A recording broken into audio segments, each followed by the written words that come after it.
morning all of you. So last class we discussed cubes and cube roots. I hope all of you by heart that cubes of the numbers from 1 to 10. Okay, that is important, all of you want to by heart it.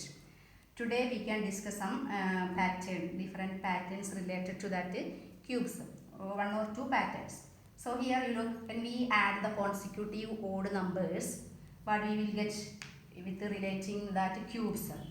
When first number is only 1 without adding another 1 is equal to 1 cube, that is itself 1 is equal to 1 cube and 1 is equal to 1 square.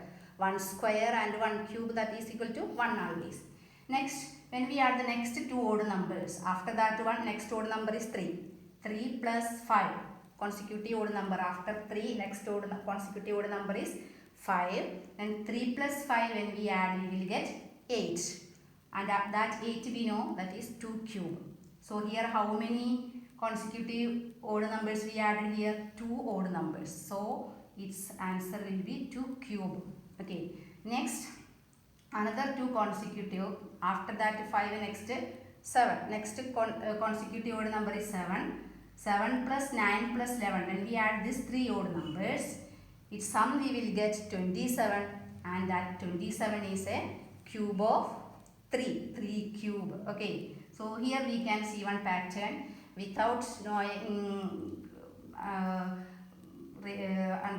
without studying, or without we can find out this next pattern will be after this 11, next odd number is 13, and when we add the 4 after 13, when we add the next 4 consecutive odd numbers, it's without adding we can say it will be, its answer will be 4 cube.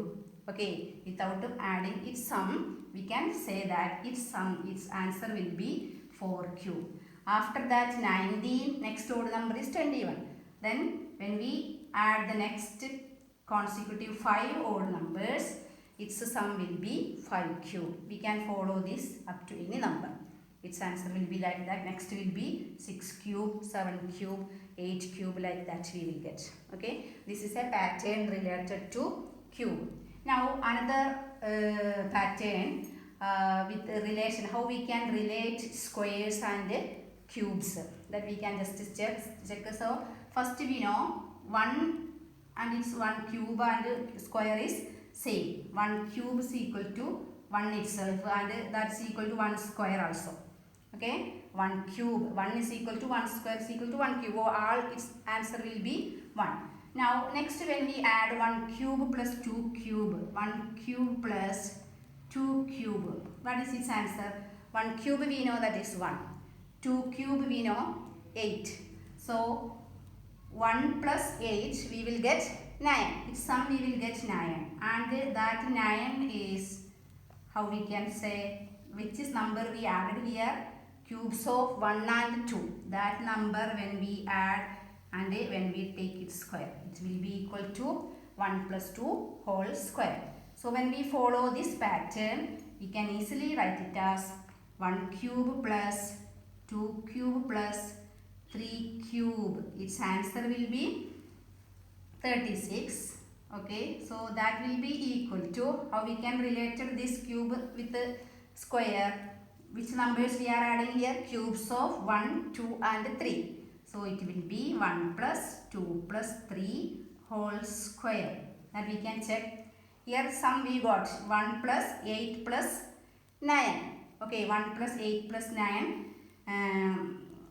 Not 9, 27. 1 plus 8 plus 3 cube we know 27. So its sum we will get 36.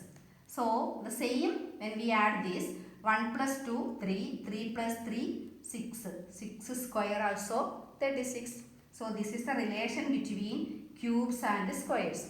So if we are taking next 1 cube plus 2 cube plus 3 cube plus 4 cube, its answer we will get 100. Sum we will get 100, and it is the square of 1 plus 2 plus 3 plus 4 whole square. It will be like that. So cubes of which numbers we took, its sum and its whole square will be that number, given number. So it is another pattern related to cubes and squares. Okay, it's also an important pattern, and here this also you can extend it up to any numbers. This much patterns only we can see related to cubes. Now, yesterday we discussed about the digits of a number and its cube. Okay, that properties we discussed. So using that property, how you can say which will be the ones place digit of the cubes of the following. The number 3331. When we take its cube, okay, we want to write what will be the ones place digit of this cube.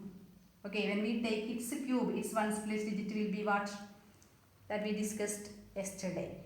For some numbers, which digits it will be same 1, 4, 5, 6, 9 and 0.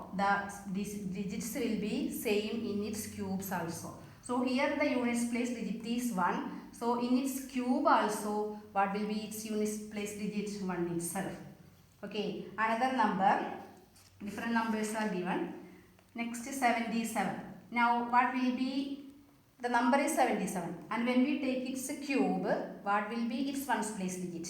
Okay, so here when ones place digit is 7, then its cube's ones place digit will be, that we discussed yesterday, that will be 3. Now another question is 8888. Here the ones place digit is 8. So in its cubes ones place digit will be 2. If it is 8, it will be 2. And if the number is end with 2 as ones place digits, then its cubes ones place digit ends will be in 8. It's just like in the reverse order for 7 and 3 also. Next 53. 53 will be what? It will be in ones place digit of its cube will be 7. Now if any number ends in 0, its units in its cube, its units place digit also will be 0. Like that we can find out without finding its cube. We can estimate its ones place digit will be what for any number. That we can find out using that properties. Okay. So next part is prime factorization. Using prime factorization, how we can find out cube and cube roots of a number. That we can discuss next class. Okay, thank you.